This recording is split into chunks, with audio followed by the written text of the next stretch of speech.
Three men in black jackets moved like shadows through the glass doors of the Leonard restaurant. Expensive crystal glittered waiters balanced trays, conversations drifted in low hums of power and money, but no one saw danger until it was already in the room. A billionaire CEO sat at his usual corner table sipping aged whiskey ready to close another deal. Then a fist crashed into his jaw. Wine glasses toppled and silver cutlery clattered against marble floors. 3 against 1. It should have been over in seconds, but from the back of the room, a quiet man in a server's uniform stepped forward. His name was Ethan Cross, and what happened in the next 4 seconds stunned the world. Follow this story until the very end and tell me in the comments what city you're watching from so I know how far this story has traveled. The attack began with eerie precision. The first man lunged across the linen-draped table, grabbing CEO Daniel Carter by the lapels of his tailored suit, yanking him so violently that his chair skidded across the polished floor. Daniel's head snapped backward, the taste of blood mingling instantly with the bitter burn of whiskey. The second attacker was leaner, faster. He aimed a sharp knee into Daniel's ribs, trying to fold him like paper. The third flanked from behind, cutting off escape eyes, flat with the patience of a hunter who had rehearsed this kill. Guests screamed, forks scraped as diners scrambled back, high heels clattered against marble like frantic percussion. The air once scented with rosemary lamb and truffle pasta now thickened with fear. Claire Morgan Daniels' executive assistant was seated beside him. She had built her career mastering calm in chaos. But this was different. Her chair toppled as she reached for Daniel, instinct louder than logic. She fell hard, her palm scraping the cold stone, but she never took her eyes off her boss being dragged from his seat like prey. Somewhere near the service station, Ethan had been polishing glasses. He was invisible to most patrons, just another dishwasher pressed into uniform when the restaurant needed hands. But to him, invisibility was deliberate, chosen, necessary. He hadn't heard the first scream. He hadn't even looked up when whiskey spilled across white linen. What reached him was motion in the corner of his eye, an angle of attack he recognized too well. His body responded before thought could form. Ethan's mind fractured into 2 tracks. One still the father who checked his daughter's math homework and braided her golden hair. The other, the soldier whose reflexes lived deeper than bone. The first attacker never saw him. Ethan moved fast, no flourish, no wasted gesture. A palm drove into the man's solar plexus, collapsing him like a tent in wind. The sound was air leaving lungs in a desperate whoosh. Ethan's elbow snapped into the man's temple before he could recover. He dropped unconscious, but alive. The second spun fist swinging in a wide arc. Ethan stepped into the strike, not away, his body coiled precise. His fingers pressed into a pressure point below the collarbone, a maneuver drilled 1,000 times in darkness. The man's knees gave way. He crumpled like cloth. The third had already reached inside his jacket. Metal glinted. Gun or knife, it didn't matter. Ethan's foot hooked the man's ankles, sweeping him to the ground. His hand locked around the weapon arm. A crack echoed when skull met marble. Silence followed, broken only by the crystalline tinkle of a spinning wine glass. 4 seconds. 3 bodies. Claire's breath caught. Daniel, clutching his split lip, could only stare. Guests frozen mid-panic turned back to see an ordinary man standing among predators, calm as if waiting for a bus. His shirt still tucked, his expression unreadable. Police sirens wailed outside. Ethan raised his hand slightly, signaling compliance, even as his eyes tracked every exit. Officers approached with wary respect weapons, not fully lowered their instincts, whispering that this man was more than a dishwasher. Yes, he told them, voice clipped. I stopped them. No. I don't know them. I'm fine. But behind those words, calculations churned. He saw cameras already flashing, phones recording, a story taking shape he could not control. And all he thought was, what will this mean for Lila? By midnight, the footage had escaped into the world. Shaky cell phone video captured from behind an overturned table showed only his back, the blur of motion, and the brutal efficiency of his strikes. But it was enough. 7 million views by morning. 40 million within the week. In his small Queens apartment, Ethan shut the blinds tighter. He washed dishes by hand as if scrubbing away exposure. But his daughter found it first. Daddy, 8-year-old Lila said that afternoon, her small hands clutching a tablet, her eyes wide with awe. Is this you? Her voice trembled with pride and confusion. Ethan knelt brushing golden hair from her face. He saw Catherine, his late wife, in that same stubborn chin. "Yes," he admitted softly. "That's me. But it's nothing special, just helping someone who needed help. Like when we carry groceries for Mrs. Chen." Lila didn't care for modesty. She flung her arms around him, whispering fiercely against his chest, "I knew you were a superhero." Something inside Ethan cracked a soundless fracture like ice thawing in spring. He held her tight, his calloused hands shaking. 2 days later, Claire Morgan stood in a small playground behind the apartment complex. The autumn sun painted the world in gold. Children's laughter mixed with the squeak of swings. Ethan pushed Lila gently, her feet pumping as she sang about butterflies. He saw Claire coming, though he didn't turn. Years of training never allowed surprise. "Mr. Cross," she said when close enough. Her voice carried corporate polish, but underneath lingered something personal. "I wanted to thank you properly." Ethan's eyes flicked to her, taking in the designer coat, the shoes that cost more than his month's rent, the careful way she stood on grass as if afraid of leaving marks. "No thanks necessary," he replied. His voice was quiet, neutral, but the hint of southern cadence betrayed roots he rarely acknowledged. Lila twisted mid-swing to look at the stranger. In that unfiltered assessment of children, she declared, "I'm Lila, and this is my daddy. He's really strong." For the first time, Claire smiled a smile unpracticed, genuine. Ethan noticed, and though he said nothing more, the world shifted slightly. The invisible man had been seen. Daniel Carter sat in his penthouse office days after the attack, gazing at the skyline through glass walls that reached for heaven. The city glittered below, billions in deals, millions in lives, and yet all he could see was the shadow of the man who had saved him. The memory refused to fade. The precision, the speed, the calm afterward. He replayed it in his head over and over like an equation he couldn't solve. Who was Ethan Cross? For the world, he was a viral mystery. For Daniel, he was a haunting reminder that survival sometimes comes from the most unexpected corners. Ethan's story had not begun in that restaurant. It had been carved across years, scars, and choices. Once he wore a trident patch on his shoulder. Once his life was measured in deployments, classified missions, nights spent in deserts and jungles where silence decided who lived. Navy SEAL Team 6. The kind of words whispered with awe by those who understood. But that life had been ripped from him in a single word: cancer. Catherine's diagnosis came like a sniper's bullet, unseen until too late. One day she was laughing on their cracked leather couch, mocking his terrible taste in television. 6 months later she was gone, leaving behind Ethan and their daughter only 8 months old, then her hair already glinting gold in the sun. He had carried rifles in darkness. Now he carried bottles and diapers. He had been trained to break men, but Catherine's absence broke him in ways no battlefield ever had. The transition wasn't gradual. He didn't drift out of the military.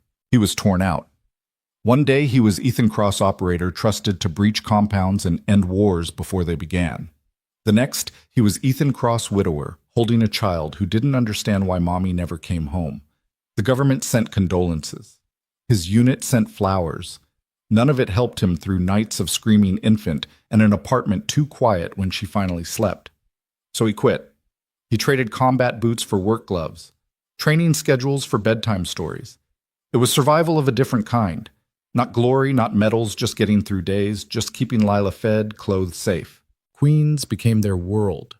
A 2-bedroom apartment above Mrs. Chen, the neighbor, who brought dumplings when she thought Ethan hadn't eaten. A small school with teachers who adored Lila's stubborn brilliance. A playground where Ethan pushed her on the swings every evening, the rhythm of chains and laughter becoming his anchor. His job at Leonard Restaurant wasn't glamorous. Industrial dishwashers' trays stacked high with porcelain silver polished until his fingers ached. But the hours worked. Nights meant Lila could stay with Mrs. Chen. Days meant he could walk her to school, help with math homework, cook her grilled cheese sandwiches burned at the edges, but always served with a smile. For Ethan, invisibility was survival. He kept his head down, never missed shifts, never asked for more. The staff barely noticed him. Customers never saw him, which suited him just fine. Until the night everything changed. Inside him there was always a battle. Part of him longed to disappear to bury the man he used to be. Another part refused. His body remembered too much. The way his shoulders squared without thinking, the way his eyes scanned every room for exits, the way his hands twitched when someone moved too fast near his daughter. He tried to bury the soldier, but the soldier never really left.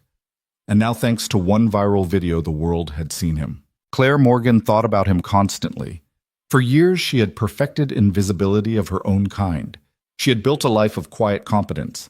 The assistant who smoothed rough edges, who solved problems before her boss even knew they existed.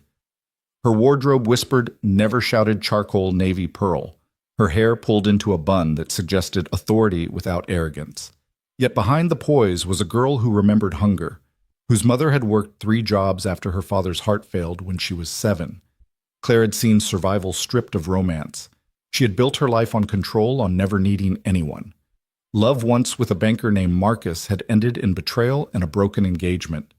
Since then, she had kept her heart locked, pouring every ounce of tenderness into managing Daniel Carter's impossible schedule. Until Ethan Cross. The way he moved, the way he returned to invisibility after saving lives as if heroism was something shameful. The way he pushed his daughter's swing, steady and patient eyes softened by love. Something stirred inside her she hadn't felt in years. Not just attraction, recognition. Daniel, meanwhile, found himself unsettled. He had built Carter Industries from ruins, turned his father's failing textile company into a multinational empire. $12 billion. 2 failed marriages, a brother dead in a ski accident while Daniel was closing a merger in Tokyo. He conquered boardrooms like generals conquered fields. But lately, victories felt like ash on his tongue. Every Thursday, he dined at Leonard, shielding himself with investors' clients' company. He hated silence. Silence meant loneliness. Silence meant regret. The night of the attack reminded him that money couldn't buy invulnerability, that beneath layers of wealth and power, he was just a man who could bleed, who could die. And the dishwasher, no, the warrior disguised as a dishwasher, haunted him. In his apartment, Ethan tucked Lila into bed. She curled into blankets, hair splayed across the pillow like a halo. She whispered, "Don't go far, Daddy," before her eyes closed. He sat in the dark afterward, listening to her breathing, steady, safe. His hands, scarred from years of missions, now trembled not from combat, but from fear of exposure. Reporters waited outside the restaurant. Police had asked questions he answered with military brevity. The video spread like wildfire. And he knew what came with fame, curiosity, questions, dangers. He had worked so hard to keep his daughter away from that world. Now it was at their doorstep. And yet beneath the fear was something else. When Claire had thanked him at the playground, when Lila had called him a superhero, he had felt it. A crack in the armor he had built around himself. A whisper that maybe, just maybe, life wasn't finished with him yet. The city kept breathing after the headlines moved on, but Claire Morgan did not. She lay awake with the skyline burning in the window, blue and gold and merciless. On her tablet, the restaurant footage looped an overturned chair, a blur in a plain server's jacket, danger, cut down like a ribbon. She muted the audio and watched only the movement, how he entered from nothing, how it was over before fear could find a voice. 4 seconds. A life's training folded into a heartbeat. She'd seen power move before in conference rooms where signatures were weapons. This was different. This power did the necessary thing and tried to leave without a name. Morning would bring lawyers and risk committees. Instead, she opened a private note and typed a single line. "Who are you, Ethan Cross?" The name had come from a payroll whisper from a maitre d' who remembered schedules the way other people remembered birthdays. Dish pit sometimes floor when we're slammed. A footnote to a night that should have ended in obituaries. Claire set the tablet aside. The apartment was the kind of precise she had built herself to be. 3 photographs, her mother at a kitchen table, Claire at 22 on her first day at Carter Industries, a dog she and a man once considered adopting. The dog had found another home. The man, Marcus, had found someone else. She opened the freezer and stared at a small velvet box she kept there because an article once claimed cold preserved gold. It turned out gold didn't tarnish. People did. She shut the door and leaned her forehead against the metal, wishing just for a minute to be someone who didn't calculate consequences before wanting. Her phone buzzed. "Daniel, you awake?" Of course she was. Daniel Carter didn't sleep on nights like this, and when he didn't, she didn't. She called. He answered on the first ring, voice steady the way a man tries to be steady after the ground has moved. What's our exposure? The police will frame it as an assault on a private citizen, she said. For now. For now, he repeated. And the man, an employee of the restaurant, she said. Temporary staff. Name Ethan Cross. Silence stretched. She pictured his pacing window desk bar cart window. Find him, he said at last, not as an order to own a person, but as a plea for one variable he could understand. I'll see what I can do, she replied. After the call, quiet settled with the heaviness of old grief. She remembered a tiled kitchen in a walk-up in the Bronx, her mother's hands raw from cafeteria dishwater, the click of coins counted on Sunday nights. We can't afford trouble, her mother used to say. We afford rent. We afford food. We don't afford trouble. Claire made a life out of that sentence. No risks without insurance. Be indispensable in a way no one applauds like water noticed, mainly when it isn't there. Morning came with choreography, black coffee hair gathered a suit that let her disappear. Security still stopped her in the lobby. New guard, nervous smile. I manage Mr. Carter's life, she said, handing over the badge, which means I also manage your schedule now. He laughed and waved her through. On the executive floor, she set order to chaos. She blocked predators from the calendar. She returned calls in a sequence that kept panic from hardening. She wrote a statement that said enough and nothing. She arranged a private clinic for the elderly investor who had fallen no press, no billing, because mercy is cheapest early. Between tasks, her mind returned to the small Queen's playground. Early fall light, leaves with a shoulder of yellow. Ethan pushing his daughter on a swing with the tenderness of someone who remembered the last time he was helpless to save the person he loved. He had tried to shrink himself even as the space around him bent to his alertness. She had spoken to him the way she spoke to frightened clients, spare words offered like clean water. He had answered with the economy of a man who didn't confuse language with noise. At noon, Daniel stood in her doorway.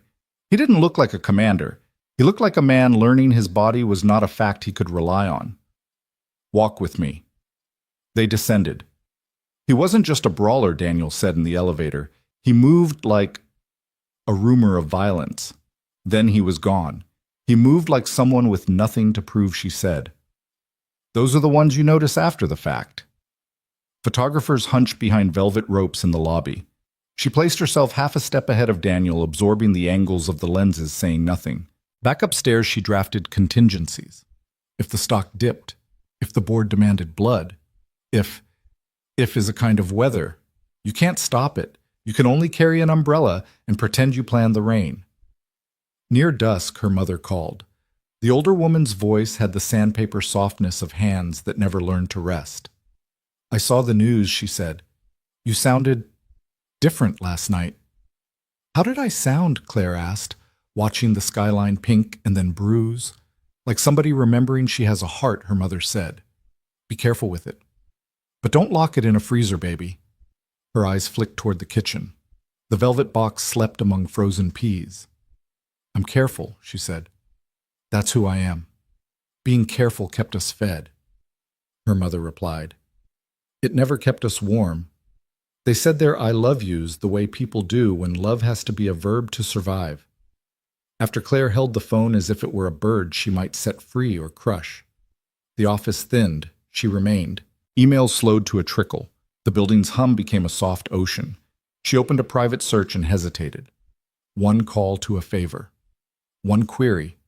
One look behind the curtain of a man trying to step back into shadow. She closed the window. She opened it again. What am I doing? She whispered. Not about ethics, but about herself.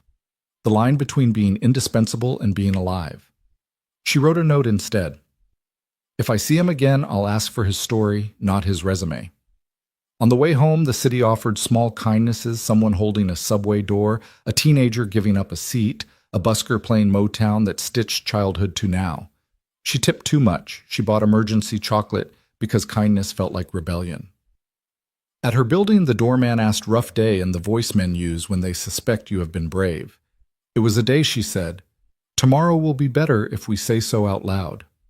She didn't turn on overhead lights. Lamps made islands. She put the chocolate in the bottom desk drawer because that is where hope goes for later. Her phone vibrated with a message from a number she did not recognize. "Thank you for checking on the investor who fell. He's fine." No last name. No flourish. She sat down suddenly the way you do when the ground you feared might be empty turns out to hold.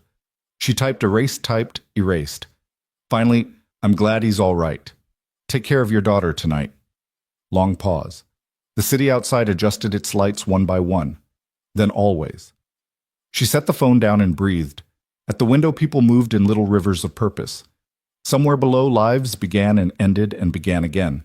She thought of a widower soldier who polished glasses to pay rent, a child with gold hair and the stubborn chin of a girl who would not be told what she couldn't do, a man who would rather vanish than be applauded. "Who are you, Ethan?" "Cross," she asked the glass, and for the first time the question felt less like research and more like prayer. Behind her the freezer hummed. Tomorrow would bring lawyers and boardrooms and the low-level siege of surviving other people's panic. Daniel's restlessness, cameras, aftershocks no one could schedule around. Tonight brought a quiet thread stretched between two apartments, barely there, but strong enough to feel when she breathed. She turned off the last lamp. For the first time in years, she slept. He woke before sunrise because sleep fled the moment the city went quiet. The penthouse didn't exhale like ordinary apartments. It held its breath. Daniel Carter lay in the dim wash from the avenue and listened to silence that sounded like water pressing against glass.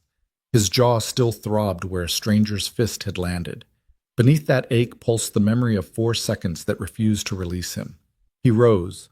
The floors were cool. The kitchen smelled faintly of citrus cleaner and nothing else. He ground beans and watched steam feather against the window. In the reflection, he saw a man he recognized only in fragments. The tailored certainty, the hungry eyes, the mouth tired from winning battles that tasted like loss. Crystal had skittered across marble like small animals trying to flee, and he could still hear the sound. The tablet lay on the counter. He didn't need to press play. His body remembered the sequence. But he watched anyway, punishing himself with the choreography, the jerk from the chair, the drag of the suit, the blur that entered frame and ended it. Ethan Cross. A rumor that moved like purpose. A man who preferred the corner of the frame. He paused the video on the moment after. Calm. Hands half raised for police without surrendering awareness. Eyes triangulating exits, choke points people. Leadership recognizes leadership even when it hides. Daniel knew it. He had worn that disguise in other rooms. The coffee was too strong. He drank anyway, swallowing bitterness like penance. His phone lit with obligations. Board chair, PR, general counsel, security. All the departments that arrive after a storm and call themselves weather. Anita Shaw, general counsel, answered first. Her voice carried the practiced calm of someone who kept companies from bleeding to death through paper cuts. "Civil exposure looks containable," she said. "Criminal is for the police. The restaurant carries the site liability, but plaintiffs sue the closest gravity. That's you." He watched the frozen frame of Ethan on the screen. "And the man employee of the restaurant," Anita said. "Not ours. Optics are dramatic. Hero saves billionaire is a headline people want. We should be careful not to look like we're weaponizing him." "I won't," Daniel said, and surprised himself by meaning it. PR called next. Owen's voice came sugared the way it always did when Fear sat at his desk. "Morning shows, late night, a Sunday feature that thinks it's compassionate. I can push back or I can aim it." "Control operations," Daniel said. "No camera crews near my office. No interviews. Claire will issue a written statement. I'll thank who needs thanking. That's all. And if the video keeps climbing..." "It will," he said. "We hold our nerve." He ended the call and stood with both hands on the counter, feeling the cold stone press into his palms. Below, traffic woke and argued with itself. He envied the simplicity of people with somewhere obvious to be. The elevator to the gym was a private descent. In the mirror, he watched himself stand straighter as if posture could correct the narrative. He lifted, he rode, he ran. Sweat darkened his shirt, spreading like a confession.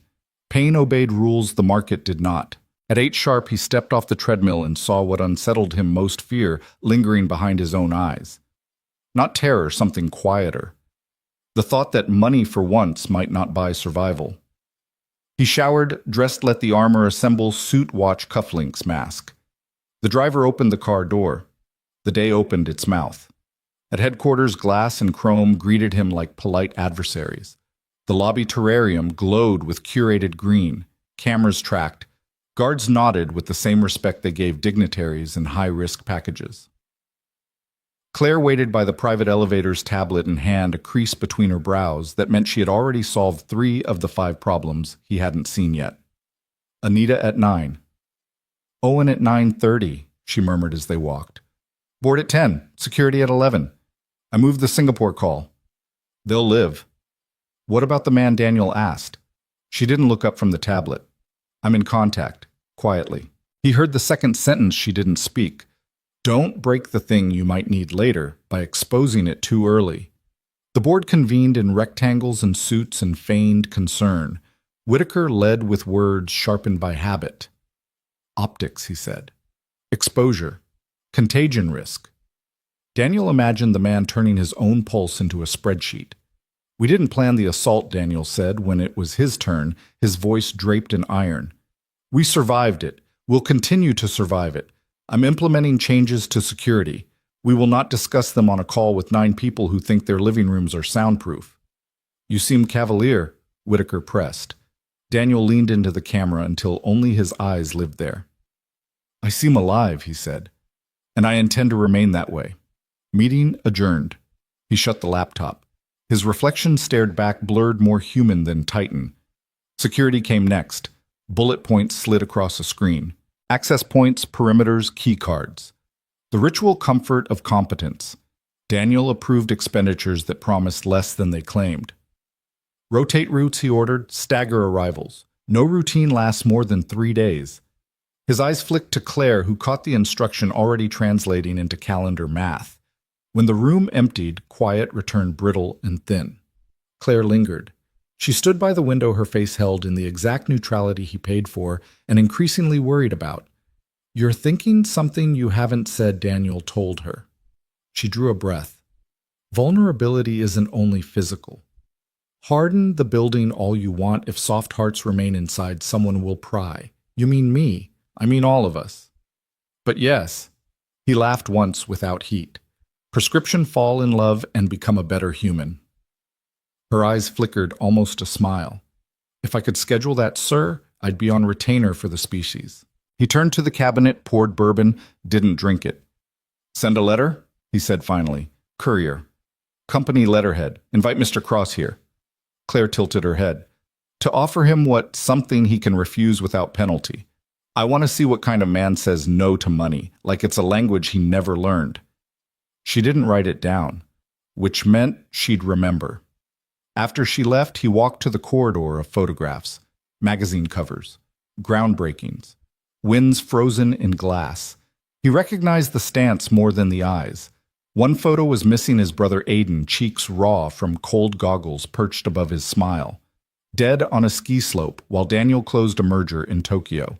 He had sent money flown home for a day, then gone back. The world didn't pause for grief. Now staring at Aiden's face in memory, Daniel pressed fingers to his brow. He stood like that for long minutes, a man measuring whether his house could withstand a storm. At dusk, he told the driver to take the long way home. The city lit itself like a defense. Crowds streamed alive with uncalculated purpose. He watched from behind glass, both inside and outside his own life. The penthouse waited, disciplined and empty. He microwaved a plate someone had left covered in the fridge, ate 3 bites, set it aside. He pressed middle C on the piano with one finger. The note hung like a possibility unearned. His phone buzzed.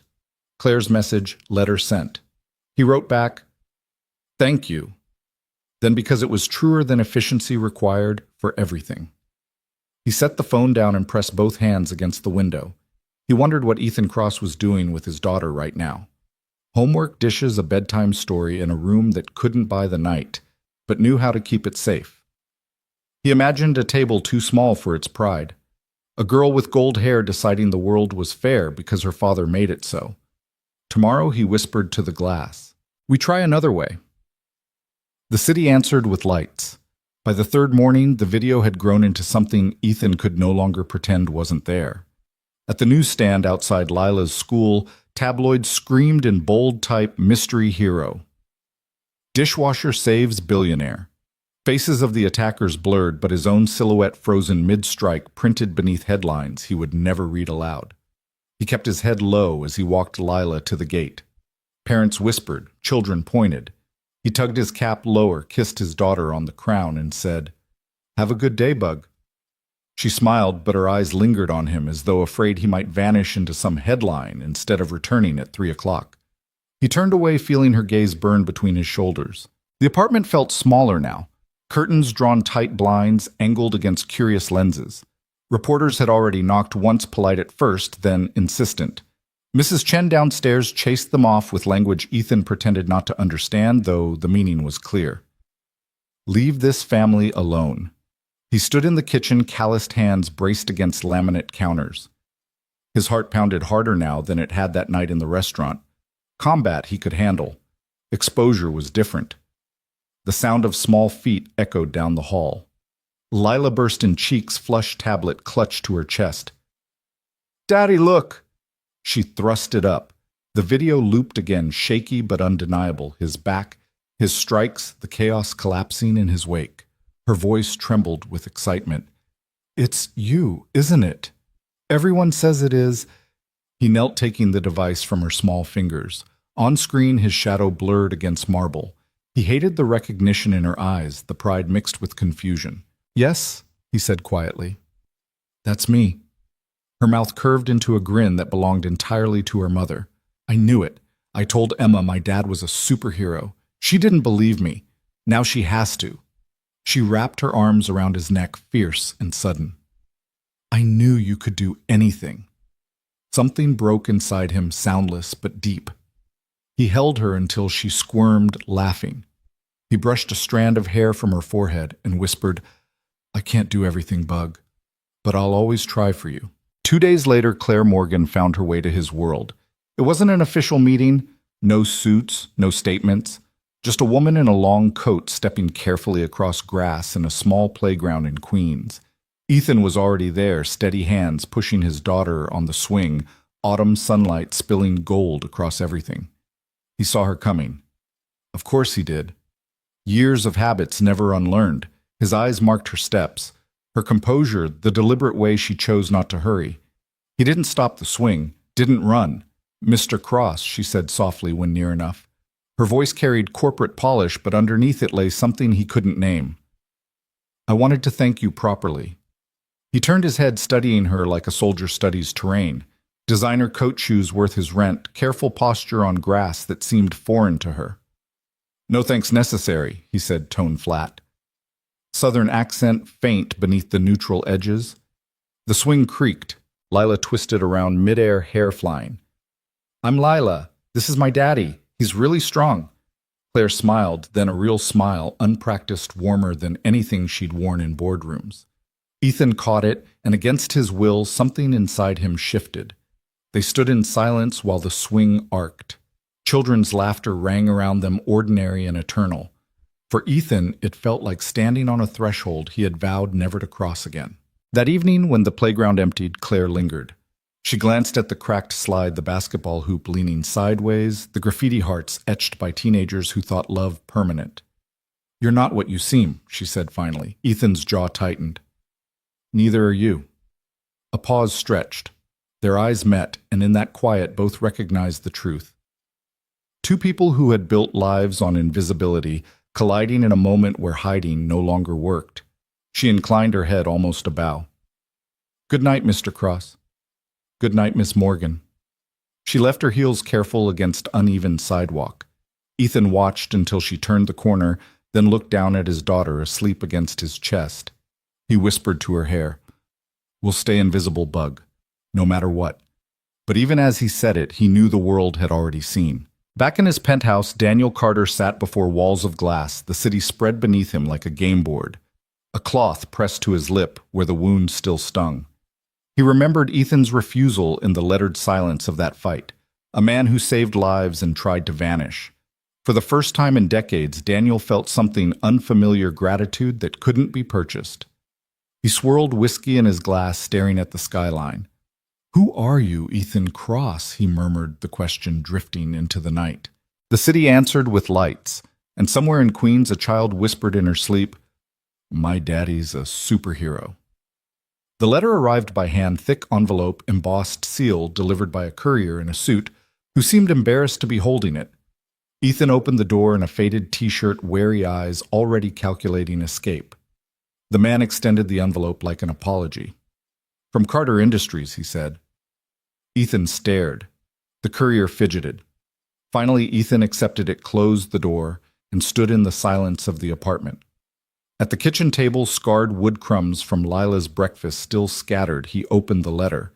The words were measured as though someone had labored over every sentence. An invitation, a request, a summons dressed as courtesy. "Mr. Cross," it read, "we would be honored by your presence at Carter Industries headquarters. Thursday, 11 a.m.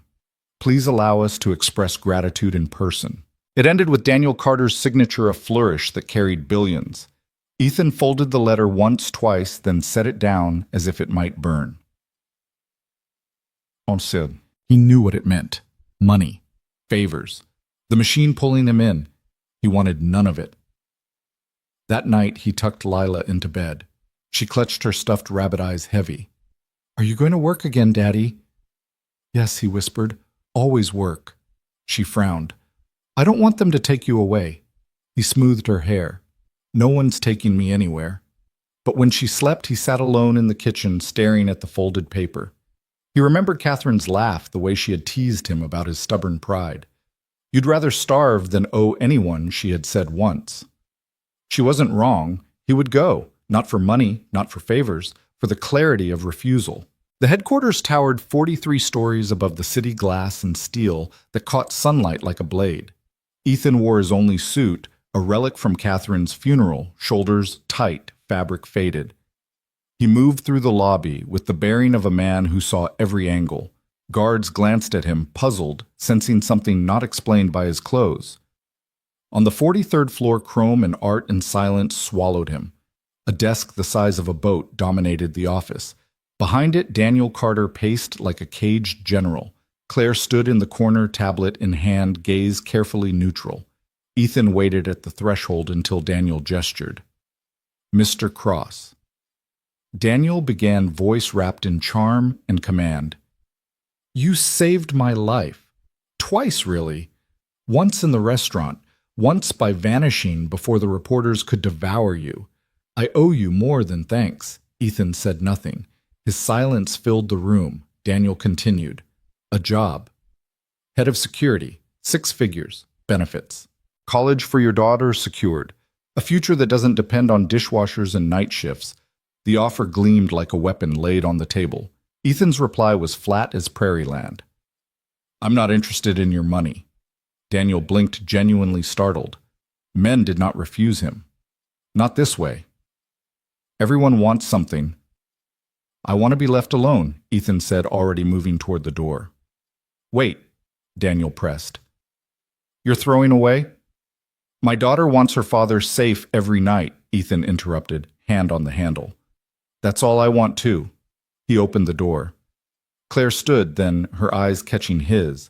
For a moment, something unspoken passed recognition, maybe understanding. He nodded once, then vanished into the elevator, leaving silence behind him. Back at the apartment, Ethan shed the suit, returned to dishes and homework. Normalcy. Yet Claire's gaze lingered in his mind. The way she had looked at him, not as a headline, not as a commodity, but as a man. He told himself it meant nothing. He told himself invisibility was still possible. But deep down, he knew the world had already marked him. The supermarket aisles hummed with fluorescent light, and the low murmur of tired parents negotiating with children over candy. It was October, shelves swollen with plastic pumpkins and polyester ghost costumes stacked in messy heaps. Ethan moved slowly, one hand steadying the cart, the other picking through outfits small enough for Lila. She wanted to be a ninja. Of course she did. His girl was all energy, all fierce insistence that princesses could backflip and warriors could wear pink. He picked up a black hooded costume, held it against the air, imagining her spinning across the living room carpet with foam swords. "Not bad," a voice said behind him. He stiffened, turning. Claire Morgan stood at the end of the aisle, out of place among the candy skulls and rubber bats. Her dark coat cut a clean line against the cheap costumes. She carried no cart, just a small basket, and the faintest smile that looked like she was surprising herself by being here. "Ms. Morgan," he said carefully. "Let me guess," she replied, stepping closer. Eyes on the ninja outfit. "She wants to be a warrior, or a queen, or both." Ethan almost smiled. "Almost? A ninja. She says princesses can't do backflips." Claire tilted her head, pretending to examine the plastic swords. Smart girl. A warrior in disguise. They walked side by side through the aisles, a surreal parody of normality. She trailed her fingers along packages of fake cobwebs, listening as he spoke of Lila's stubborn streak of her refusal to accept bedtime without one more story. And then unexpectedly he found himself telling her about Catherine, about his wife's terrible taste in reality television, about the way she had laughed in hospital rooms, as if she could will sickness away. He didn't say the word cancer. He didn't have to. The silence that followed carried it. Claire listened without interruption. Her face softened, eyes lowered. Finally she said, "She sounds braver than most people I know. She was—" Ethan admitted, throat tight. For a moment, between polyester ghosts and cheap candy, they stood in a silence that felt almost holy. At the register, Lila ran up clutching a headband with plastic cat ears. She skidded to a stop when she saw Claire. Her eyes narrowed with 8-year-old suspicion. "Who's that?" Ethan glanced at Claire. "This is Miss Morgan. She works with Mr. Carter." Claire crouched, lowering herself to Lila's height. "I'm Claire," she said softly. "And I hear you're going to be a ninja." Lila studied her chin tilted, assessing with the seriousness only a child could carry. Then she nodded once. "Okay. But ninjas don't need help." Claire smiled, genuine and warm. "Maybe not, but even ninjas like company sometimes." Ethan watched the exchange, feeling something shift again inside him. Claire rose, meeting his gaze, and he saw the faint crack in her professional armor. Something warmer, something unplanned. In the parking lot, the air smelled of rain. They loaded the cart in silence. Claire looked out across the rows of cars, her voice low. "You know, she said Daniel hasn't been the same since that night. He won't admit it, but he's afraid." "He should be," Ethan replied. "They'll come again." Her eyes flicked to his, searching. "And you—" "I don't get to be afraid," he said simply. She nodded. For a moment it felt like she wanted to say more. Instead, she adjusted her coat and said, "Good night, Ethan. Good night, Claire." Back at the apartment, Lila twirled in her ninja costume mask, too large, giggling as Ethan tied the belt. She darted around the room, plastic sword in hand. "See," she shouted. "Princesses can do backflips." Ethan laughed, a sound rusty from disuse. For the first time in years, the apartment felt less heavy. When Lila finally fell asleep, curled against her stuffed rabbit, Ethan sat in the quiet. His mind returned to Claire, to the way she had listened, the way she had crouched to meet his daughter's eyes without condescension. He told himself it was nothing, but deep inside he knew some walls had begun to crack. And somewhere uptown, Claire lay awake in her sleek apartment tablet, open to spreadsheets she wasn't reading. Her mind replayed Ethan's voice, the fragments of grief he had allowed her to see. She closed the device and whispered into the dark, as if answering him across the city. "You don't have to be afraid." But he couldn't hear her. The investigation moved faster than the news cycle. Detectives came and went from the restaurant, gathering statements, pulling security footage. The official narrative called it an isolated incident. Ethan didn't need to read the file to know better. Violence that polished didn't happen by accident. And sure enough, the name surfaced.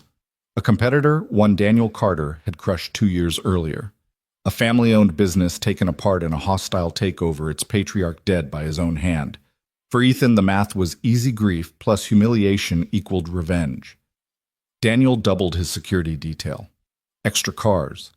Armed men in black suits. It was a fortress in motion, but Ethan knew fortresses only worked if you never had to leave them. The next attempt came sooner than anyone wanted to believe. It was a Tuesday, clear sky Manhattan, glowing in late autumn light. Daniel stood in his office dictating notes when the bullet screamed through the glass. He wasn't in the chair. It was luck or biology or both. A bathroom break at the right second saved him. The shot spiderwebbed the window shards raining across the carpet. Daniel stumbled back, breath-ragged. For once, Claire's composure cracked. She shoved him behind the desk, her own body shielding him, heart hammering in her throat. The shooter was gone by the time security reached the roof. All that remained was a message carved into the access door. This isn't over. That night, Daniel made the call himself. No lawyers, no assistants, just his voice stripped of armor. I need your help, he said. On the other end, Ethan leaned against the kitchen counter, phone pressed to his ear, staring at Lila as she drew stars across her homework margins. He could hear the strain in Daniel's voice, the sound of a man who had built walls of wealth only to find them hollow. I can pay. Daniel added quickly as if the offer might make the plea less raw. It's not about money, Ethan interrupted. His tone was quiet, final. If I do this, it's to end it, permanently. And you follow my rules, not yours. There was a pause. Then Daniel exhaled a long, tired breath. Agreed. The next morning, Ethan walked into Carter Industries as if he belonged, the official line consultant. That word explained his presence without raising questions. He moved through the building with eyes that noticed everything. The predictable routes, the compromised personnel, the doors that opened too easily. By noon, he'd identified 17 vulnerabilities. He delivered the list like a grocery order, no drama, no explanation. Fix these, he said simply. Daniel listened, arms folded. Claire sat nearby, tablet open, watching Ethan's profile more than the words. She realized then this man lived at a different level of perception. He didn't just see threats, he predicted them. Later, as they walked out, she caught up beside him. You didn't hesitate, she said. Ethan glanced at her. Hesitation gets people killed. Her voice softened. You've done this before. He didn't answer. He didn't need to. Over the next weeks, their paths crossed constantly. Secure conference rooms became their battlefield. She brought knowledge of corporate patterns of Daniel's stubborn routines. He brought instincts honed in deserts and jungles. Together, they mapped threats, countermeasures, contingencies. She learned to read him in subtler ways. A flicker in his eyes meant concern. A tightening of his jaw meant catastrophe. He learned her habits too. How she hummed Motown under her breath when stress crept in. How she kept emergency chocolate in her bottom drawer. It wasn't romance. Not yet. But the ground beneath them shifted inch by inch until the idea of distance felt unnatural. Meanwhile, Lila began asking when the pretty lady would visit. Ethan brushed it off with a grunt, but inside unease curled. His daughter had a way of seeing truths before he admitted them, and so he kept telling himself the same lie: he was here to end a threat, nothing more. But even as he repeated it, he found himself listening for Claire's voice in hallways, watching her reflection in glass, noticing the way her laugh lit spaces Daniel's empire never could. The enemy watched too. 2 men were caught in the parking garage, tools and hand wires coiled. Interrogation yielded nothing. But the equipment bore hallmarks. Ethan recognized military precision, black market sourcing.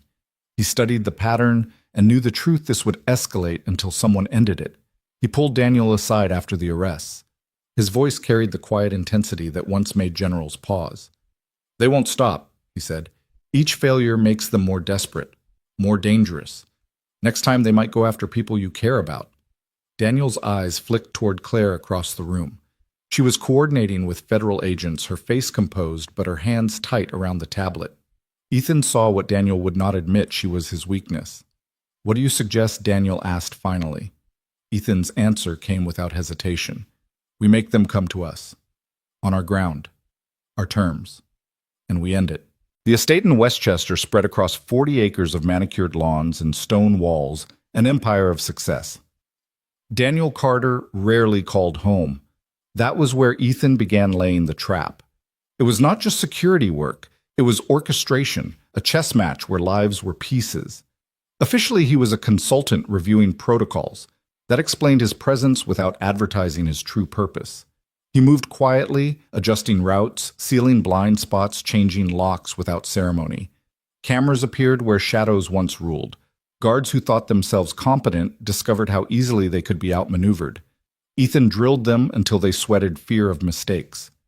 By evening, he stood on the terrace scanning tree lines, the long driveway, the estate that glowed like a beacon. He could feel them out there waiting, planning. Violence was only ever patient. Inside, Claire worked beside him. She brought insight not from the battlefield, but from boardrooms. She knew Daniel's habits, his stubbornness, the rhythms of his life. She whispered to Ethan where routine might betray them, which nights Daniel insisted on his study, which mornings he never missed a call. Her precision matched his instincts like a puzzle snapping together. "Why do you trust me with this?" she asked. Once late in the war room, documents scattered between them. Ethan didn't look up. "Because you don't waste words, and you see what he won't." She held his gaze unsettled by the weight of his certainty. They became partners without deciding to. Hours in conference rooms turned into quiet exchanges over coffee. She learned the way his voice softened when he spoke of Lila, how bedtime stories mattered more than any mission. He learned how her composure cracked just slightly when she admitted she read romance novels at night, not leadership books. Lila herself asked one evening, "Daddy, when's the pretty lady coming back?" Ethan muttered something evasive, but his daughter only smirked, seeing more than he wanted. The truth was, there unspoken, Claire had begun to step inside their circle, and Ethan, for all his resolve, didn't entirely push her away. The enemy pressed closer. Surveillance showed men loitering near the parking garage, patterns of movement too disciplined to be casual. Ethan knew the rhythm professionals, not amateurs. They were probing defenses waiting for the one night someone blinked, and so the plan crystallized bait them with a meeting leak it through channels they monitored, appear vulnerable but never unprepared. Daniel resisted at first. "You're telling me to dangle myself like meat?" Ethan's reply was calm, final. "Yes, because if you keep waiting, they'll choose the ground, and they'll choose her." His eyes flicked toward Claire before he could stop himself. Daniel followed the glance, jaw tightening. He didn't argue again. The night before the plan unfolded, Ethan drove Lila to Mrs. Chen's sister in New Jersey. The girl clutched his hand in the doorway, sensing this was different from ordinary nights apart. "Important work," he said, kneeling to her height. His voice roughened despite himself. "Just one night bug. I'll be back." She studied him with solemn eyes, then hugged him fiercely. "Be careful, Daddy. Superheroes don't always come back in cartoons." He swallowed hard, holding her longer than he meant to. "I'll come back," he promised. Whether to her or to himself, he didn't know. At the estate, preparations turned every room into a weapon. Some doors sealed automatically. Others remained unlocked, inviting but trapped. Motion sensors hummed. Hidden passages became escape routes.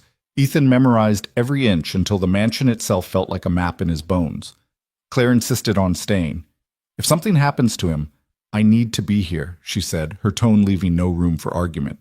"It will happen," Ethan replied. "That's the point." Her eyes did not waver. "Then you'll need me too." He wanted to protest, but the determination in her voice silenced him. As midnight approached, the estate exhaled silence. Daniel paced his study, unused to being bait. Claire sat rigid in a chair, knuckles white around her phone. Ethan moved through the halls like a ghost, every sense sharpened. 2 a.m. they came. Not 3 this time, 7. Through the trees across the lawn, coordinated with signals that spoke of shared training. Their leader moved differently, a scarred man with dead eyes, carrying personal vendetta in his stride. Silas. A former security contractor once employed by Daniel, now turned predator. Ethan watched them on monitors, the enemy converging like wolves. He turned to Claire, handing her a secured phone. His eyes locked on hers. "Stay with him. Lock the safe room. Don't open for anyone but me. Only when I give the code word." She nodded, then impulsively, almost too fast to register, her fingers brushed his. "Be careful," she whispered. He allowed himself one squeeze of her hand. Just one. Then he vanished into the dark, where violence waited. The east wing of the estate was silent, except for the hum of security cameras. Ethan crouched in the shadows, every muscle tuned like wire. He had designed this wing as the funnel, the killing ground. Wide halls narrowed into choke points. Marble pillars cast deep shadows. Every painting on the wall was irrelevant. Architecture itself would be the weapon. Through the monitor feed, he had watched them fan out 7 men professional confident. Silas, the scarred leader, moved with the certainty of someone who had trained others before turning rogue. His eyes scanned as if the mansion's wealth insulted him. Ethan whispered into his earpiece, though he knew Claire and Daniel were sealed tight in the safe room. "They're inside." He didn't wait for a reply. He slid into position, one more shadow among many. The first 2 intruders never had a chance. They moved down a side corridor, rifles raised boots soft on imported carpet. Ethan's hand shot out, palm striking the first man's throat with surgical force. He dragged him into darkness before the body hit the floor. The second turned, muzzle flashing, but Ethan was already inside his line elbow, cracking against his temple. 2 seconds, 2 down. The third heard something just enough to shout before Ethan's arm locked around his throat. A blood choke, precise, merciful compared to other options. The man sagged unconscious against Ethan's chest. Ethan lowered him silently to the floor. But Silas heard. A sharp whistle split the air. Suddenly the careful rhythm broke. Orders barked. Gunfire erupted, muzzle flashes strobing the dark. Ethan dove behind a marble column. Bullets shattered plaster, ricocheted off stone. He rolled low, moved fast.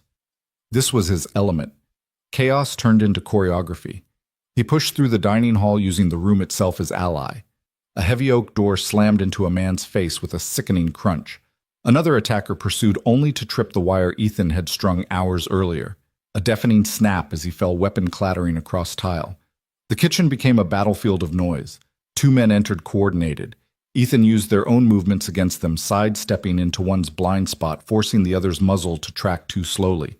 Shots tore into stainless steel instead of flesh. A knife slid into Ethan's hand. He didn't remember drawing it, slicing a tendon with precision. The man dropped, screaming, weapon clattering, useless. The 5th went down. That left Silas and 1 more. Silas moved differently. Ethan could feel it even before he saw him. This was not desperation, it was personal. Silas had been trained. The way he swept corners, the way his weapon tracked ahead of him, military or close enough. They met in the foyer beneath a chandelier that scattered fractured light across marble streaked with blood. Ethan's ribs burned from a hit he hadn't fully absorbed. His left hand throbbed where bone might be cracked. A shallow knife wound bled through his shirt, sticky warmth down his side. Silas stepped forward, scar catching the light. His voice was gravel ground through rage. "You don't know what he did. Carter destroyed everything, left good people with nothing." Ethan kept his breathing steady, cataloging pain-adjusting stance. "And this fixes it." "It makes him pay," Silas snarled. Ethan shifted his weight. "No, it just makes you another dead man." The clash was brutal, stripped of finesse. Fists, knees, elbows, desperation. They crashed through furniture. A coffee table splintered beneath their weight. Ethan's breath came ragged ribs protesting with every strike. Silas fought with the fury of someone who had nothing left to lose. For the first time that night, Ethan felt tested. Pain blurred edges. The knife wound tugged him downward. His vision pulsed at the edges. But in the chaos, something anchored him. Memory of Lila's hug, her fierce whisper. Superheroes don't always come back. No, he had promised her. When Silas lunged with a telegraphed haymaker born of exhaustion, Ethan shifted. His counter was fast, decisive combination of strikes drilled into muscle memory. Silas hit the floor, gasping, unconscious but alive. Ethan stood above him, chest heaving. Because when his daughter had asked if he'd killed anyone since leaving the service, he had said no. And he intended to keep that promise. The silence afterward was deafening. Only the creak of the chandelier swaying above the drip of blood on marble. Ethan staggered, pressing a hand against his side. He whispered the code word into the radio. A click. The safe room door opened. Claire stepped out first, eyes sweeping him, cataloging every wound even as she masked her fear. Behind her, Daniel followed, pale, shaken phone still clutched in his hand. "You're hurt," Claire said unnecessarily, already moving to find first aid. Her hands were steady, precise, but her touch was gentle on his split knuckles. "I've had worse," Ethan muttered, though his ribs screamed otherwise. She worked in silence, dabbing blood-taping gauze. When she finished, she leaned against him just slightly, her weight warm against his uninjured side. Her voice dropped to a whisper. "Thank you." Not just for tonight, for all of it. Outside, sirens grew louder. Red and blue painted the trees as dawn threatened. Federal agents stormed the estate, cuffing Silas and the others, beginning the slow work of unraveling betrayal. Ethan leaned back against the cold wall. Claire closed Daniel, speaking into a phone with shaking hands. The war was not over. But tonight at least they were still alive. The sun rose over the estate in streaks of pale gold, but inside the great house the aftermath still clung like smoke. Furniture lay broken across marble floors. Splintered wood shattered glass drops of blood that hadn't yet dried, proof of a night where silence had nearly given way to death. Federal agents moved with clipboards and cameras, tagging evidence, murmuring into radios. Daniel Carter stood in his study, shoulders hunched, as if carrying the weight of an empire and the humiliation of nearly losing it. He signed papers without reading them, his pen trembling in ways his board had never seen. Every so often his eyes flicked to the window as though expecting another bullet to carve through the glass. Claire hovered nearby, orchestrating chaos with quiet authority. She scheduled statements, coordinated with law enforcement, ensured the narrative didn't slip beyond control. Yet every time her gaze strayed to Ethan Cross, leaning against the doorway, bloodied shirt stiff against his ribs, her composure faltered for a heartbeat. He looked like a man carved out of exhaustion and refusal. And yet he stood tall, unbent. By afternoon, agents discovered what Ethan had suspected all along: rot from the inside. A mole within Carter Industries itself. The head of security, a man Daniel had trusted for a decade, was arrested at the airport trying to flee with falsified documents. Betrayal had festered, not at the gates, but at the heart. When they led the man away in cuffs, Daniel's face went gray. He had conquered markets, toppled rivals, but hadn't seen the knife growing in his own shadow. Ethan's voice was low, almost kind, despite the bluntness. "You build fortresses, you should expect someone inside wants the key." Daniel said nothing. He only turned back to the window, hands gripping the sill as if it might anchor him. That weak pressure mounted. Reporters swarmed the story, demanding names. The internet had christened Ethan the Invisible Guardian. Viral threads speculated about his past. Was he ex-military intelligence, a hired gun? Ethan avoided cameras, turning his back whenever flashes erupted. But Daniel, against legal advice, scheduled a press conference. Claire fought him, reasoning it would only fuel the fire. But he stood firm, perhaps out of pride, perhaps out of something deeper, an uncharacteristic need for transparency. "I won't let them spin this," he said. "The world will hear the truth from me." The day of the press conference, the atrium was filled with microphones and restless reporters. Cameras gleamed like hungry eyes. Daniel stepped to the podium, bandaged lip, visible suit, pressed posture regal. "Last week, he began, voice resonant, my life, and the lives of my colleagues were nearly taken. I stand here because one man chose action when others froze. I owe him more than I can ever repay." He paused, eyes finding Ethan at the back of the room. Ethan shifted uncomfortably in a borrowed suit, standing as far from the spotlight as possible. Ethan Cross. Daniel continued, "Is the reason I am alive. He asked for no payment. He wanted only safety for his daughter. In a world where everything has a price, I ask you to remember what it means when someone refuses to sell courage." Flashes erupted, questions flew, but Daniel raised a hand. "That is all." He stepped back, ending it before the feeding frenzy could devour Ethan whole. Ethan slipped out through the side exit. Claire followed. In the alley behind the building, he leaned against brick, tugging at the suffocating tie. She found him there, her heels clicking softly against the pavement. "You hate this," she said. He glanced at her, jaw tight. "Attention is a leash, and I don't wear leashes." Her lips curved, almost sad. "Even heroes need stories told." "I'm no hero," he muttered. She stepped closer, lowering her voice. "Tell that to Daniel. Tell it to those investors. Tell it to your daughter who thinks you're stronger than anyone alive." Her words pierced the armor. For a moment he let himself imagine what she saw, not a ghost of war, but a father who refused to break. That night back in Queens, Lila sat cross-legged on the couch, tablet in her lap. The video of Daniel's speech played again. Her eyes were wide, shining. "Daddy," she whispered. "He said your name." Ethan froze in the kitchen doorway, drying his hands on a rag. "He said, you're the reason he's alive." Her voice was filled with awe, but beneath it something more fragile, fear that the world might take him away, that others would claim him now. He crossed the room, knelt beside her, and took the tablet from her trembling hands. "I don't care what he said. You listen to me, Bug." His voice softened. "I'm yours. Only yours." She threw her arms around his neck, burying her face in his shoulder. "Promise, promise." Elsewhere in the city, Daniel sat alone in his penthouse. Whiskey in hand, he replayed his own words from the press conference. They rang hollow against the glass walls. Gratitude had not dulled the loneliness gnawing at him. He thought of Ethan's refusal of money, of his daughter's bright hair, of the quiet gravity Claire seemed to reserve for him. For the first time in his life, Daniel Carter, emperor of boardrooms, realized money had not bought him the thing he envied most: belonging. The winter night pressed heavy against the city, a cold wind slicing between buildings, rattling street lamps. Inside the Carter estate, the war rooms had been dismantled, but Ethan's mind refused to rest. He sat in his queen's apartment, every creak of the pipes and every honk of distant traffic filtering through instincts that would never quiet. Lila slept down the hall, the rise and fall of her breathing a rhythm steadier than any clock.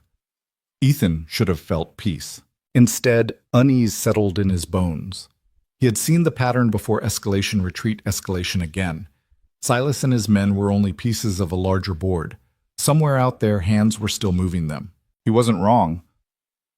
2 weeks later, the attempt came again. This time, not subtle. The parking garage beneath Carter Industries was nearly empty when security caught two men crawling beneath a sedan, their hands busy with wires and timers. They were armed with patience and precision. Professionals. No tattoos, no street-level chaos, just clean efficiency, like Ethan's former life reflected back at him in shadow. Interrogation yielded nothing. They sat in silence, eyes empty, jaws locked. But the equipment bore signatures Ethan knew: black market circuits, a detonator model used overseas. This wasn't revenge by grieving amateurs anymore. This was escalation. This was war. Ethan studied the aftermath with quiet fury. His report was blunt. They won't stop. Every failure makes them hungrier. Desperation grows teeth. Daniel stood nearby, his hands shoved into pockets, face pale under expensive lighting.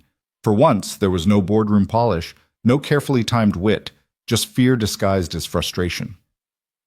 "Then what do we do?" Daniel asked. Ethan fixed him with eyes that saw through walls. "We set the ground. Force them to come. End it." Daniel hesitated, but only briefly. He knew Ethan's words carried weight carved from 1,000 unseen battles. And still Ethan's gaze flicked toward Claire. She stood across the room coordinating agents, her brow furrowed in concentration. He didn't want to admit what he knew: she was Daniel's weakness. The one pressure point enemies would eventually strike. He clenched his fists. This had to end. Preparations began. The estate in Westchester became the chosen ground again, but this time with precision so sharp it could draw blood. A board meeting was scheduled, carefully leaked through compromised channels. Guards rotated with deliberate irregularity. Certain doors were left unlocked, bait for eyes watching from afar. Ethan moved like a conductor through it all, orchestrating the rhythm of defense. He walked the grounds, memorizing angles, imagining bullets before they flew. He installed hidden cameras, sealed doors, rehearsed escape routes with brutal clarity. Claire shadowed him, tablet in hand. She wasn't just an assistant anymore. She was a strategist, absorbing every instruction, every correction. Together they mapped the estate like a body with veins and arteries, every vulnerable point identified, every countermeasure applied. "Why do you trust me with all this?" she asked one evening, exhaustion softening her voice. "Because you don't waste words," Ethan said. "And you see what others can't." Her eyes lingered on his longer than she should have. In them was a question she hadn't dared to ask. "And what do you see in me?" He didn't answer, not aloud, but his silence carried weight. The night before the trap, Ethan drove Lila to New Jersey, to Mrs. Chen's sister's modest home. The girl clung to his hand at the doorway, her face solemn. "Important work," he explained, crouching to meet her eyes. His chest tightened. "Just one night." She studied him with gravity far older than her years. Then she hugged him fiercely, whispering into his ear, "Be careful, Daddy. Heroes don't always come back." His throat closed. He kissed her forehead, holding her longer than he meant to. "I'll come back," he promised. He had to. Back at the estate, Daniel paced his study like a lion forced into a cage. He hated waiting, hated feeling like prey. The chandelier above glowed soft, but the air was taut as a drawn bow. Claire sat near the safe room entrance phone, ready, her posture perfect but her knuckles pale. She glanced at Ethan as he adjusted monitors. He turned toward her, his voice low, meant only for her. "When it happens, you stay in there. You don't open the door unless I give the word." She swallowed hard. "And if you don't come back," his eyes held hers steady, unyielding, "then you still don't open the door." For a moment, something broke through her mask. She reached out, fingertips brushing his hand. "Be careful," she whispered. He allowed himself a single squeeze of her fingers, an anchor, a promise, before he pulled away. At 2 a.m, the silence broke. Through the cameras, 7 figures emerged from the trees. Black clothes, rifles, hand signals smooth as language. At their center, Silas' scarred face lit by the faint gleam of moonlight. His stride was steady eyes burning with vengeance that money alone couldn't buy. Ethan's voice over the radio was calm, almost serene. "They're here." Then he moved into the dark where violence waited. The first crack of gunfire ripped through the east wing like thunder trapped in marble. Ethan pressed his back against a column, senses narrowing into pure instinct. He had built this ground to favor him, but combat never read blueprints, it lived in chaos. 2 intruders advanced in tandem rifles, sweeping boots soft against Persian rugs. Ethan waited until they crossed the threshold of shadow. Then he struck. The first man dropped from a strike to the throat weapon clattering across the tile. Ethan caught it, swung it like a club, slamming the butt into the second man's jaw. The man fell sideways into a glass cabinet, shards exploding like crystal rain. Silence for 1 breath. Then another voice shouted, and the house erupted again. Ethan moved, fast, always moving. The dining hall became a gauntlet. He flipped a table for cover bullets chewing into its oak surface. He returned fire, once precise, not to kill, but to buy seconds. Then he rolled low, sweeping a man's legs, finishing with a chokehold until the body went limp. The next attacker came from the kitchen, muzzle flashing. Ethan ducked, shoved a heavy door forward. It slammed into the shooter's face with a sick crunch. Blood spattered white tile. The man screamed, gun slipping from his grip. Ethan kicked it away, then silenced him with a strike that left him unconscious but breathing. 4 down. But Silas was no ordinary predator. He prowled the main foyer, scar glinting under fractured light from the chandelier. His eyes searched with lethal patience. He carried himself like a man who had been betrayed and was determined to repay betrayal in blood. When Ethan stepped into the foyer, Silas's lips twisted into something between a snarl and a grin. "You don't know what he did," Silas said, voice low, ragged with rage. "Carter ruined lives, families. He left good men with nothing." Ethan's ribs screamed as he shifted, breathing shallow against the knife wound that seeped beneath his shirt. "And you think this fixes it? This won't bring anyone back. It'll make him pay." Silas lunged. The collision was brutal. Fist against fist, elbow against bone. They crashed into furniture, toppling a heavy side table, scattering first editions across the floor. Ethan blocked, countered, ribs flaring with pain every time he twisted. Silas fought with the fury of a man already dead in his own mind. Every strike came fast, relentless, driven by grief weaponized into hate. Ethan staggered back, slamming into a column. Blood filled his mouth. He spat crimson onto marble eyes blazing. His muscles screamed, but somewhere deeper, another force stirred memory of Lila's arms around his neck. Her whisper in the dark. "Be careful, Daddy. Heroes don't always come back." He couldn't die here. He had promised her. Silas swung wild, a haymaker too heavy, too desperate. Ethan slipped inside the arc, countered with precision. Left jab, right hook, knee to the gut, elbow across the temple. Silas collapsed onto marble body, shuddering once before going still. Ethan stood above him, chest heaving, body wrecked. His fists hovered for a moment, temptation whispering to end it. But he froze. He thought of his daughter's question, "Once, Daddy, have you ever killed anyone since you came home?" And he had answered no. He would not change that answer now. Silas lay unconscious, alive, and that mattered more than vengeance. The silence after was louder than the battle. Ethan's breath echoed in the cavernous foyer, mingling with the creak of the chandelier and the drip of his own blood on marble. He pressed a hand to his side, forcing his body to move. "It's done," he rasped into the radio. Code word, Firefly. A moment later, the safe room opened. Claire stepped out first, her eyes sweeping across him. She saw the blood, the bruises, the tremor he tried to hide. Her composure cracked just for a second. She rushed forward, hands already reaching for gauze and tape. "You're hurt," she whispered, her fingers brushing his. "I've had worse," he said, voice hoarse but steady. She pressed cloth against his ribs, trembling despite her practiced hands. Her head bowed close, her hair brushing his shoulder. "Thank you," she whispered, not just for surviving, but for not losing himself in the darkness. Behind them, Daniel Carter emerged, pale and shaken phone, still clutched, voice tight, as he reported to authorities. His eyes flicked from Silas, unconscious on the floor, to Ethan standing bloodied but unbroken. He saw the difference between them. By dawn, the estate swarmed with agents. Silas and the others were dragged away in cuffs. Evidence pointed to a conspiracy deeper than Daniel's rivals, a betrayal rooted in his own boardroom. As helicopters thumped overhead, Claire remained at Ethan's side, cleaning wounds with quiet precision. He didn't flinch under her touch, though every sting carried weight. When she finished, she leaned against him just slightly, her warmth anchoring him in the chaos. "You're not alone," she murmured. For the first time in years, he almost believed it. By sunrise, the estate looked less like a fortress and more like a crime scene museum. Evidence markers dotted the marble floors, yellow tape stretched across corridors, and shattered furniture lay piled like bones. The scent of gunpowder still lingered beneath the antiseptic tang of cleaning supplies. Federal agents swarmed in dark jackets, their clipped voices filling the air. Detainees Silas and the others were herded into vans, faces pale but defiant. Cameras flashed from the gates, reporters shouting questions into the cold morning. Ethan stood apart from the chaos, his shirt stiff with blood hands wrapped in fresh bandages. He kept his posture loose, but his eyes scanned everything, always calculating, always ready. Claire remained near him, refusing to drift too far. Every so often, her gaze slid over his injuries, cataloging silently.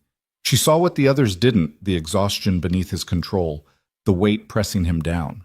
Daniel Carter, however, had eyes only for the betrayal unveiled before him. The federal lead agent, a tall woman with gray eyes, approached Daniel in the study. "We've confirmed your suspicion. This wasn't just outside pressure. You were compromised from within." Daniel's jaw worked. "Who?" "Your head of security," she replied. "He's been selling information, access points, schedules, vulnerabilities. We picked him up at JFK an hour ago." One-way ticket cash, non-extradition country. Daniel staggered back against the desk as if someone had punched him. His security chief, a man he had trusted for a decade, shared drinks with, relied upon, had fed the wolves. Ethan spoke from the corner voice, low and steady. "Fortresses fall from the inside. You never see it until it's too late." Daniel's eyes flashed with anger, then softened. "How did you know?" Ethan met his gaze without flinching. "Because I've lived it. Trust is always the first breach." The fallout was immediate. Carter Industries' board demanded statements, stock analysts spun fear into charts, and PR whispered of disaster.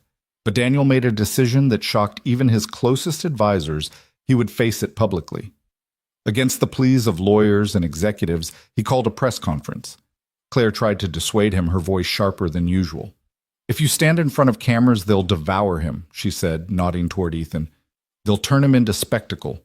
They'll dig into his past, his daughter, everything he wants hidden." Daniel rubbed his split lip, the wound still tender. "If I don't, they'll spin their own story. At least this way we tell it first." Ethan, leaning against the wall, broke his silence. "Do it. Just keep my daughter out of it." Claire turned on him. "You can't be serious. Exposure is the one thing you fought to avoid." He gave a tired half smile. "Sometimes the only way to disappear is to step right into the light, then walk out again." The press conference drew more cameras than Daniel's most lucrative mergers. The atrium of Carter Industries buzzed with reporters, microphones stacked like weapons flashes primed to blind. Daniel stepped up, suit pressed, face set in determination. Claire hovered to the side tablet, ready, eyes darting like a sentry. "My life." Daniel began was nearly ended twice this month. Once in a restaurant. Once in my own home. I survived because of one man. The crowd hushed. Ethan Cross. Daniel said, gesturing toward the back. Ethan shifted uneasily in a borrowed suit, standing with shoulders too broad for anonymity. He looked more soldier than civilian, more ghost than man. This man, Daniel continued, saved me not for money, not for favors. He asked only for the chance to go home to his daughter. In a world where everything is transactional, remember what it means when someone refuses to sell courage. Questions exploded. Who is he? Was he military? Will he join your staff? What's his daughter's name? But Daniel raised his hand. That's all. No more. He stepped down, ending it before the feeding frenzy could claw deeper. Ethan exhaled and slipped through a side exit, Claire following fast. Behind the building in the alley, Ethan tugged at the suffocating tie leaning against brick. Claire found him there, her heels echoing against wet pavement. You hate this, she said softly. Attention is a leash, he muttered, and I don't wear leashes. She tilted her head, studying him. Even heroes need their story told. I'm no hero, he said flatly. She stepped closer, her voice a whisper. Tell that to Daniel, to those men in the garage, to your daughter who believes you're stronger than the world. For a long moment their eyes locked. The city hummed around them, but the air between them felt like silence. Something unspoken lingered, fragile and dangerous. That evening in their queen's apartment, Lila sat cross-legged on the couch, tablet glowing. Daniel's speech replayed, his voice booming. Daddy, she whispered, he said your name. He said you saved his life. Ethan froze in the kitchen doorway, dish rag still in his hands. He told the world, you're a hero. Her eyes shone proud and afraid all at once, afraid the world might take him away now that it knew his name. He knelt, prying the tablet gently from her hands. I don't care what he said. You listen to me. His voice softened. I'm yours, only yours. She flung her arms around him, pressing her face to his chest. Promise. He held her tight, every scar aching. Promise. Meanwhile, uptown Daniel sat in his penthouse, whiskey untouched at his side. He replayed the day in his mind, the betrayal, the blood, the press conference. His empire remained intact, but his walls had never felt thinner. For the first time in decades, Daniel Carter envied a man who owned nothing. Not wealth, not power, just a daughter who looked at him like he was enough. And for the first time, Daniel wondered what belonging truly cost. The city settled back into its rhythm, but inside Ethan's world, nothing returned to normal. The restaurant let him go quietly. Too much publicity, too many reporters loitering with cameras. He didn't fight it. He only packed his locker, folding his apron with the care of a soldier folding colors, and walked out without looking back. At home, he tried to pretend life was unchanged. Breakfasts with Lila, school runs, homework at the kitchen table. But every knock at the door made his pulse spike. Every stranger's glance on the subway felt like scrutiny. The viral video had done what bullets couldn't. It made him visible. Lila noticed. Children always did. One night after he tucked her in, she whispered, You don't smile as much anymore. He kissed her forehead. I'm smiling right now. But she was right. Claire, too, felt the change. Meetings with Daniel grew heavier, his paranoia tightening like a noose. He barked at executives, doubled his guard, lived in fortresses of glass and chrome. She did her job, she always did, but her thoughts kept drifting to Ethan. She remembered the way his voice cracked when he spoke of Catherine, the way he'd crouched in a supermarket aisle to tie his daughter's shoe, the way he had stepped into violence like it was a language he hated but could never forget. Late at night, when the city lights looked loneliest through her windows, she opened her tablet. She had 3 photographs on her shelves, 17 books on leadership. But it was Ethan's face she saw in her mind, bloodied and unbroken in the Carter estate foyer. Daniel tried to move forward. He restructured security, fired. Half the board promised reforms. But wealth could not mend the fracture inside him. He had been spared death twice, and gratitude was a language he didn't know how to speak.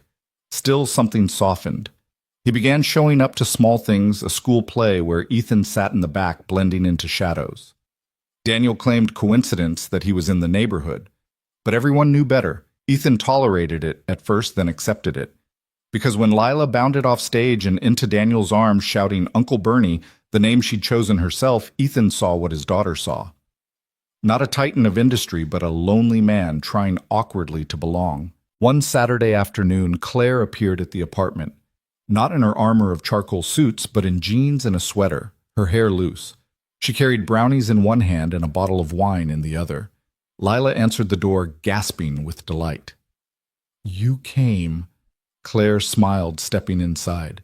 Ethan looked up from the stove, spatula in hand, garlic threatening to burn. He blinked, startled, then shook his head with a half smile. "You're just in time to watch me ruin dinner." They ate at the small table, laughter threading through the room. Claire helped Lila with her math homework, patient and gentle, while Ethan hovered in the kitchen, trying not to stare. Later, after Lila fell asleep on the couch, they sat on the fire escape, the city sprawled before them.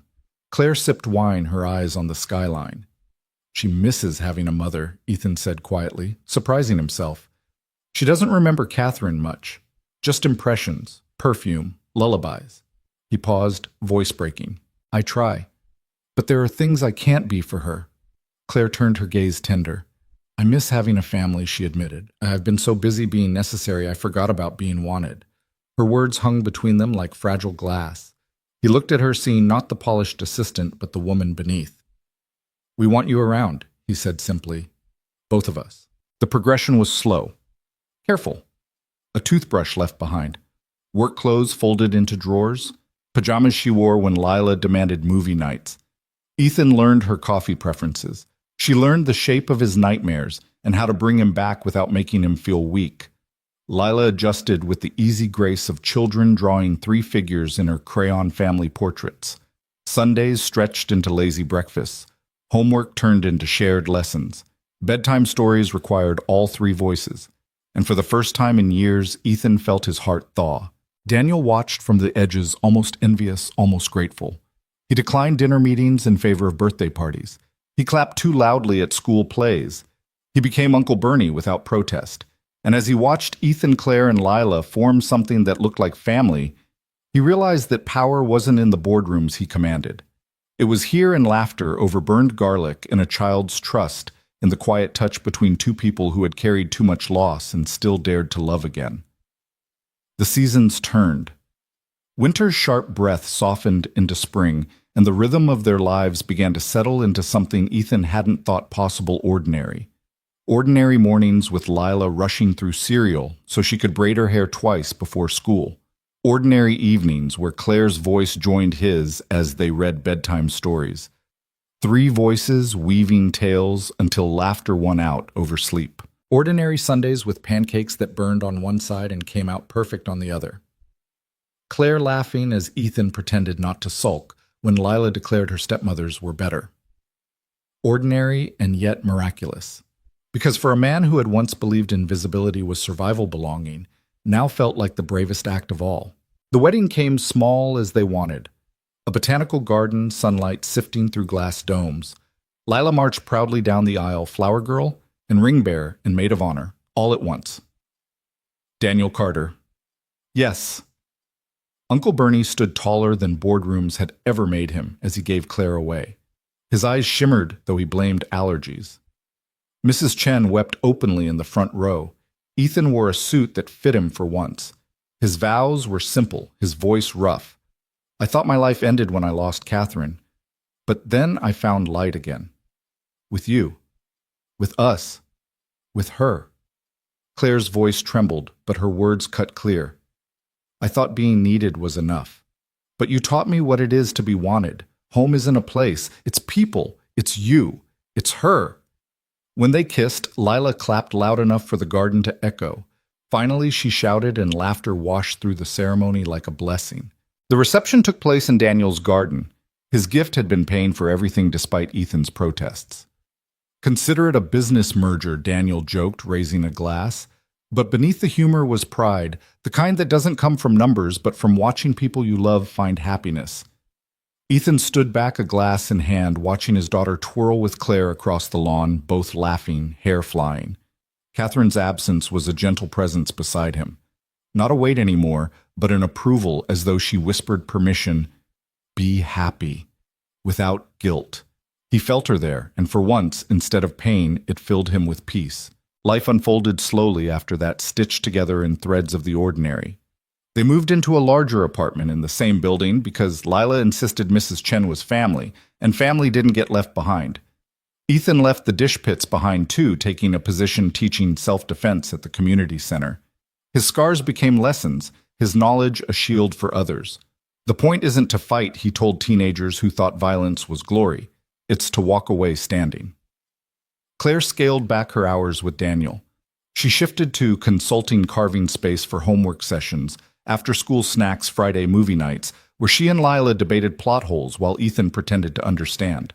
They built traditions without realizing it. Friday movie nights, Saturday morning pancakes, Sunday evenings with Daniel squeezed into their kitchen chair, pretending to grumble at the cramped space, even as he soaked up every moment. Lila began drawing crayon families with 4 figures, now herself, Ethan, Claire, and Uncle Bernie looming in the corner like a benevolent giant. And slowly the cracks in Ethan's armor filled. He still woke sometimes with nightmares, but Claire was there, steady hand on his chest, grounding him.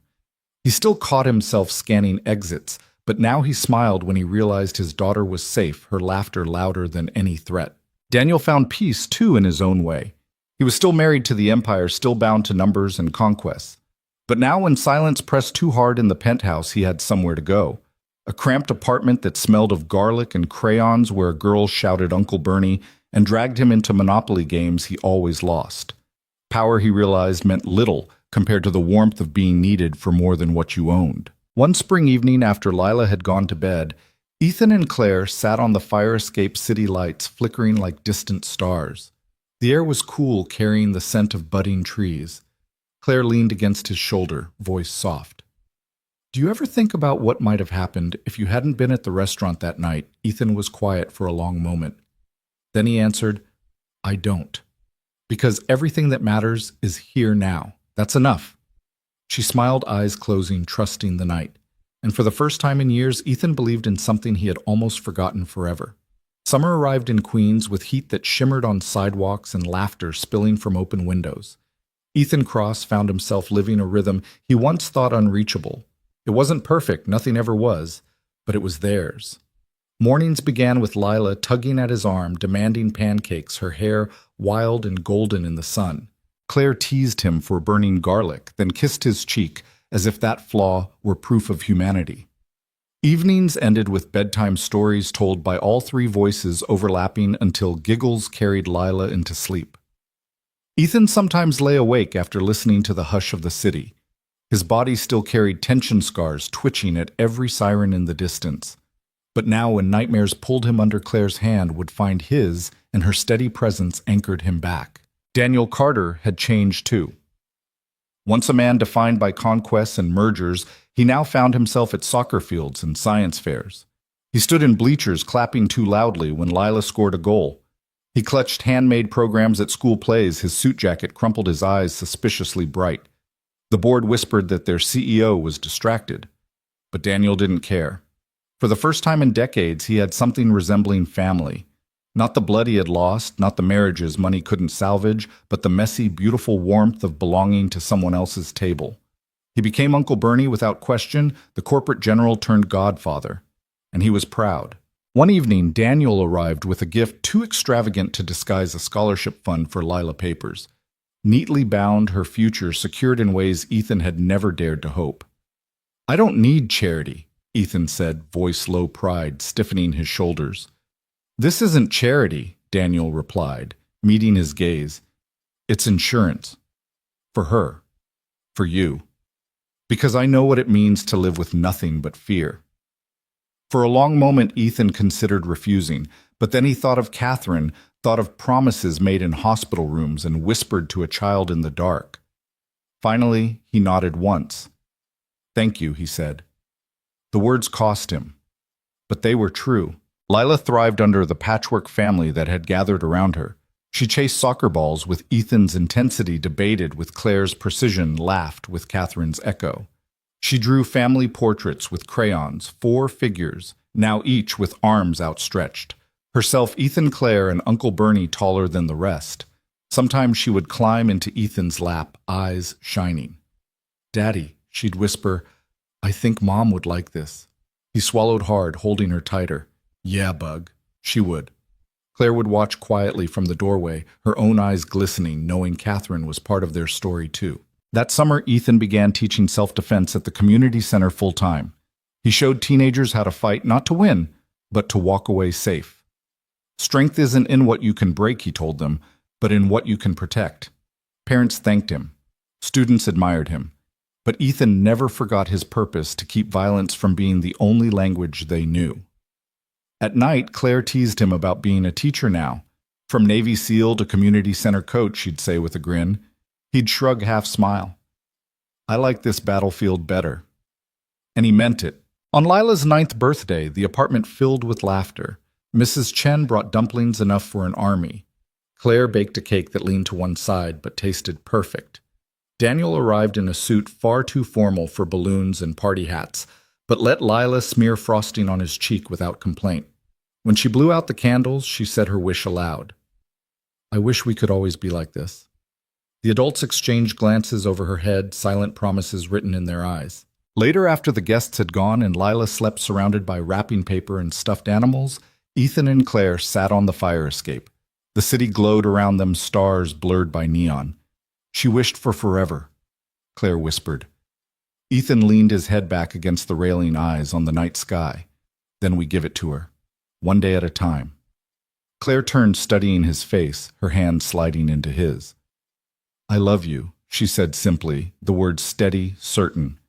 He looked at her heart thundering and smiled. Catherine would have liked you. She would have told me to stop being an idiot and kiss you already. So he did.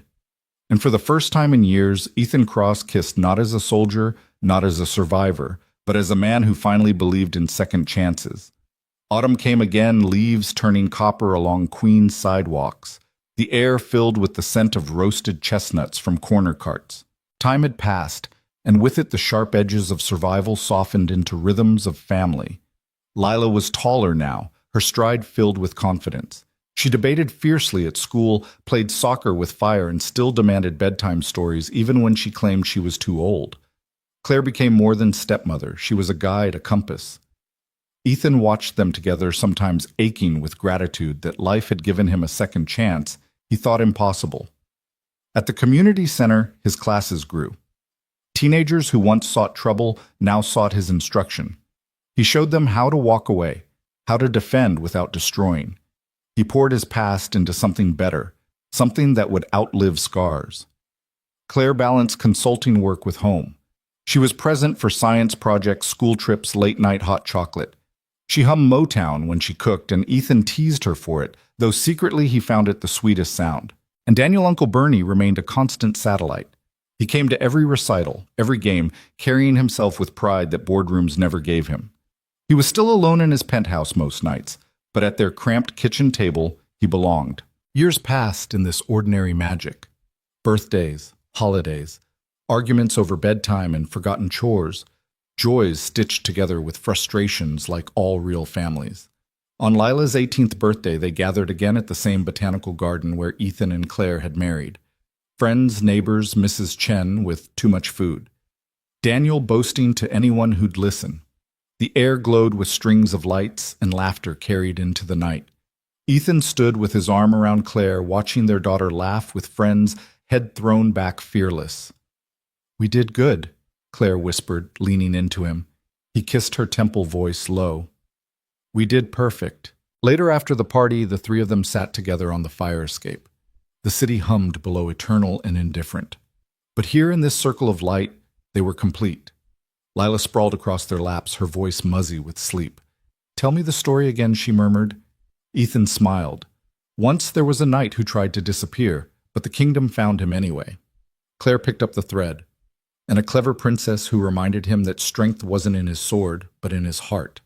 And a little girl, Lila whispered, her eyes drifting closed, who wished for forever. Her breathing steadied, and Ethan and Claire finished the tale in silence, their hands twined together. In the quiet after Ethan looked out over the city and understood something Catherine had once tried to teach him, that survival wasn't victory. Love was. He tightened his arms around the two women beside him, his daughter, his wife, and knew that this finally was the life he had fought for without knowing. Not just people to protect, but people to build with, to belong to. The world outside roared on. But inside their small orbit, they had won. And sometimes that was enough. Your thoughts will help us create meaningful stories. And if you want to hear more powerful healing stories like this, don't forget to subscribe to the channel, click the bell icon so you don't miss any new episodes. And most importantly, share this video with people who need a little hope today. Thank you so much for your time. We hear you, we listen to you, and we are honored to tell these stories for you.